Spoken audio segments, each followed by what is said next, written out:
did track walk. You got to go. So what do you think of the racetrack? I've loved all three so far, and I haven't seen anyone ride yet, but I think I love this one the most. Technical, fast, huge berms, wide open.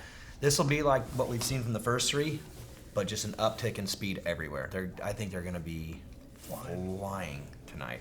Mm-hmm. But at the same time, not flying because everything is just easy, flying because it's just big. It's huge in there. Yeah. And every berm seems bigger, every jump's a little, it's just what we've seen, but it's a big floor. Yeah, huge floor. It's a big floor. Yeah, massive. 429. Yeah, like 140 something yards from the gate drop to the first turn. Yeah. Well, pretty much the gate drop is behind where the back of the end zone would be. Yeah. It's like, and then the first turn is pretty much where the other end zone would be. Right. I think, in my opinion, I think it's important for everyone to hit those points so we can connect with the viewer at home.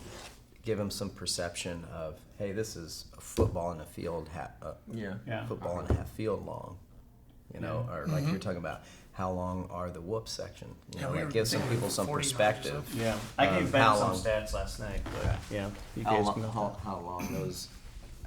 those are, and then we can kind of work the rest. You know, what kind of gearing or what kind of gear will they hit? Oh.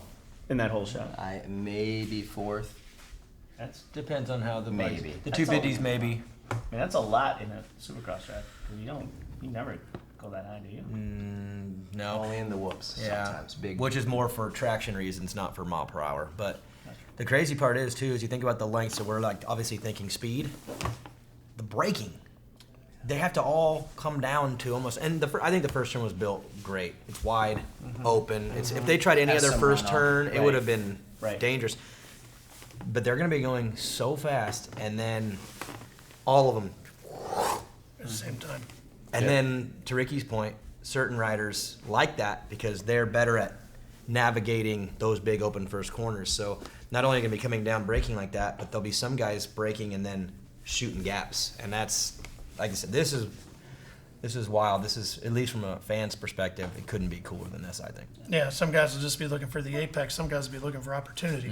It's two different things, right? As you go into that corner. What does the long start, how does that affect your decision on gate pick?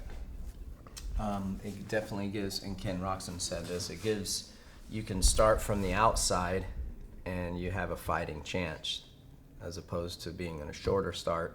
You wouldn't want to start on the outside, as you know, it'd be a ballsier move, if you will, and it gives the guys on the outside a little more fair shot to. Like in St. Louis, Jet Lawrence, his start came from the very outside. That wasn't going to work at either Anaheim. That'll work when you run the football stadium and you get to run the length. This one is even more. You could be 18th pick on the gate and sit on the gate and go, I can be top three. It's just how I execute. Where sometimes, Ricky, you know, depending on the first turn, you've got maybe 6 gates that are actually give you a shot. This one, it's probably more like 16 to 18. Maybe your farthest edges are going to be tough, but you could be pretty far either side, and you have a shot at it. You're definitely not bummed if you're on the outside compared to where we were last week. You know, it's like, okay, I got something to work with here. The good news, bad news, you got to do it 3 times. Yeah. Right. Yeah. If you're really good and you crush all 3, it's going to be a great night. Right. Here's a great one on Roxon and Brayton that I'm going to break out at some point tonight. So, Brayton goes to Australia, wins the race in Melbourne, and wins his 4th title. Takes the forks off the bike, puts them in a bag, puts them on the plane, brings them back to the U.S. That very same set of forks gets put on Ken Roxon's bike, and he wins St. Louis. The same forks. Yeah. Wow. Exact same forks. Exact same fork. Yeah, he's right. I knew it was running the same forks. I didn't realize they were Literally. the same forks. Literally. The same fork. And are they whose bike are they on right now? They're not. I got to go talk to Kehoe. They've kind of lost sight of where they went. They could still be on the bike. Kenny wasn't sure, but they're running the same setup. But we need to know where that set of forks went, because that's a pretty magical set of forks. That's a good little tip. If nothing else, that set of forks should be taken off a bike, and sent to HRC and just sitting in a corner. Wow. Because when you think about it, that set of forks really accomplished quite a bit. Yeah. 4:15 we're on the air. Well, 4:10 we're going to be on the air with Race Day Live. Okay, so let's at 3:30 be in the booth with headsets on, and we will look at some elements, that kind of stuff. If you're ready about 4 o'clock.